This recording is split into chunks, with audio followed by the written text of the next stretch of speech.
اور پانچویں بات جو ہے وہ اس سے بھی زیادہ مشکل اور بڑی وزنی ہے، اور آج مسلمانوں کی اکثریت، مسلمانوں میں مختلف قسم کے لوگ ہیں، یعنی کلمہ پڑھنے والے، توحید و رسالت کا اقرار کرنے والے سارے مسلمان ہیں، لیکن آگے ان میں مختلف قسمیں ہیں۔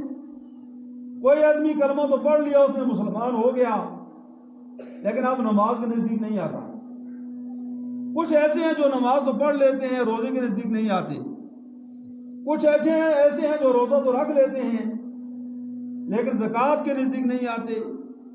کچھ زکوٰۃ دے دیتے ہیں، حج کے قریب نہیں آتے۔ کچھ حج کر لیتے ہیں، نماز نہیں پڑھتے۔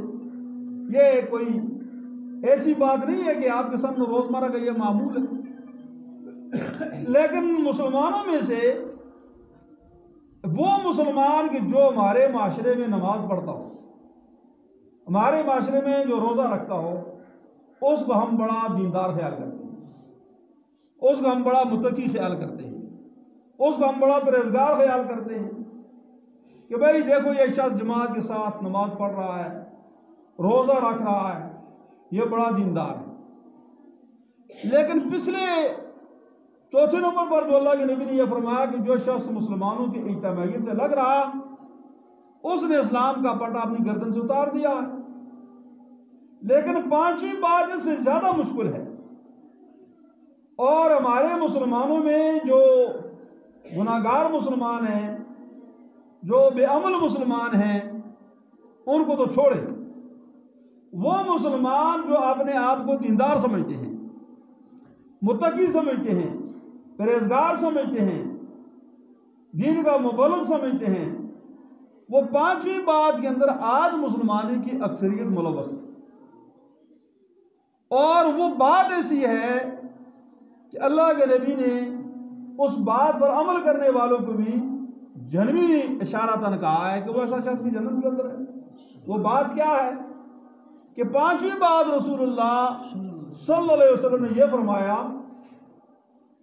کہ جو اسلام کے زمانے میں، اب اسلام کا زمانہ ہے، اسلام کا دورہ ہے، نبی کریم صلی اللہ علیہ وسلم کا زمانہ تا قیامت رہے گا، اب آپ کی رسالت اور نبوت کو ماننا ہے۔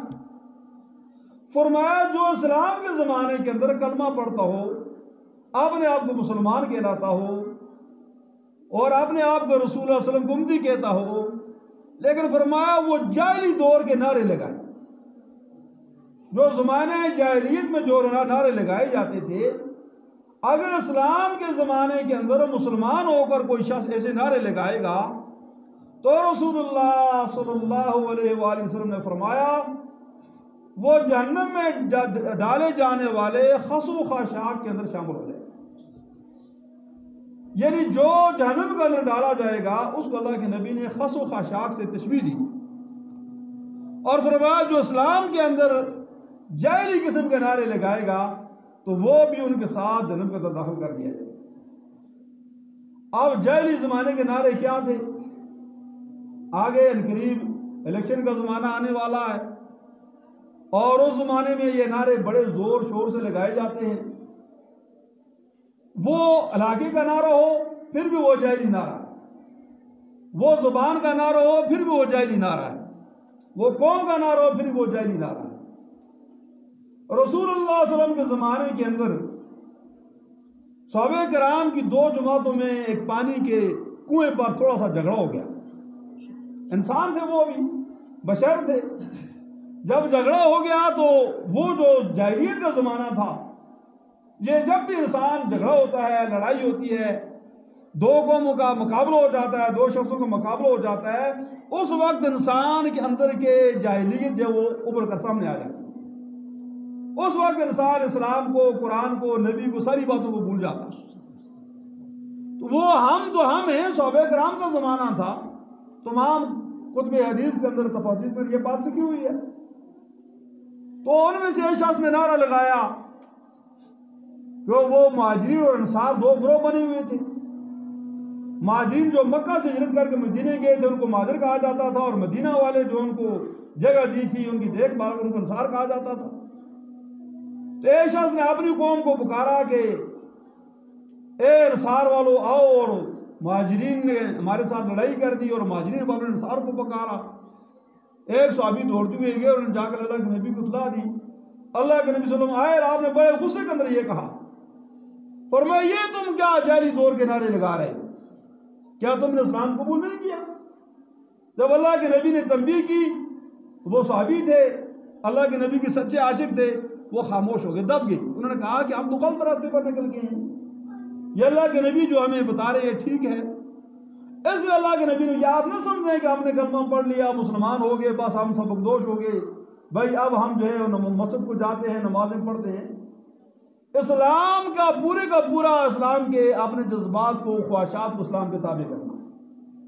کسی قسم کے جعلی جو نعرے ہیں جس سے تعصب کی بو آتی ہو، اس میں انسان اگر شامل ہو جائے اور اس میں انسان اگر کوئی نعرہ لگائے، اس شخص کا بھی اسلام کے ساتھ کوئی تعلق نہیں۔ اللہ کے نبی نے فرمایا کہ جو شخص اسلام کے زمانے میں جعلی قسم کے نعرے لگاتا ہے، فرمایا اس شخص کا تعلق بھی اسلام کے ساتھ اس کا کوئی تعلق نہیں، وہ اسلام سے نکل گیا۔ اور یہ پھر اللہ کے نبی نے ساتھ یہ بھی فرمایا نعرے لگاؤ، لیکن وہ نعرے لگاؤ جس کا اللہ اس کو رسول نے حکم دیا۔ گویا یہ نعرے جو لگائے جاتے ہیں، یعنی اس حدیث کی روشنی میں گنجائش ہے، لیکن نعرہ ایسا ہونا چاہیے جس میں اللہ اور اس کے رسول کی پیروی اور اطاعت کے مطابق بات ہو۔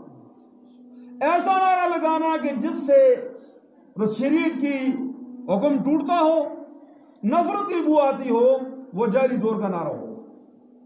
اور پھر آگے اللہ کے ایک صحابی جو تھے، انہوں نے جب اللہ کے نبی نے یہ بات کی، سوال کر دیا کہ یا رسول اللہ اگر وہ شخص نماز پڑھتا ہو، روزہ رکھتا ہو؟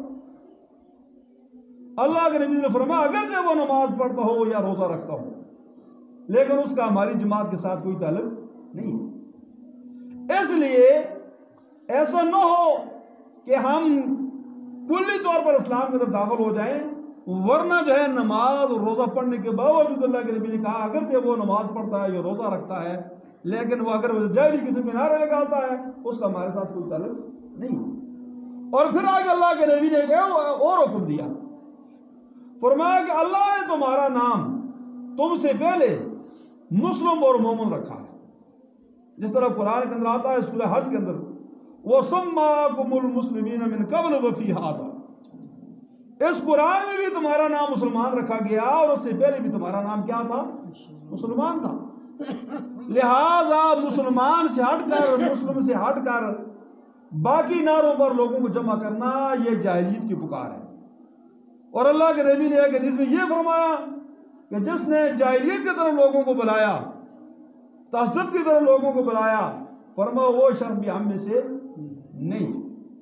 اس لیے سب سے اہم چیز جو وہ ایمان ہے، استقامت اسی کو کہا جاتا ہے۔ جب انسان مسلمان ہو گیا ہے، پھر اسے امتحانات کے طور پر راستے میں بہت سی باتیں آتی ہیں، لیکن انسان ان ساری باتوں سے بچ کر استقامت کے ساتھ ایمان بچا کر چلا جائے، وہ کامیاب ہوگا۔ اس لیے اللہ نے یہ کہا، میں نے جو آیت 3-4 جمعوں کو جس کو موضوع بنایا کہ وَمَن يُطِعِ اللَّهَ وَرَسُولَهُ فَقَدْ فَازَ فَوْزًا عَظِيمًا، جس نے اطاعت کی اللہ کی اور اس کے رسول کی، فرمایا وہ کامیابی نہیں، فوزًا عظیما، بڑی عظیم کامیابی اس کو ملے گی۔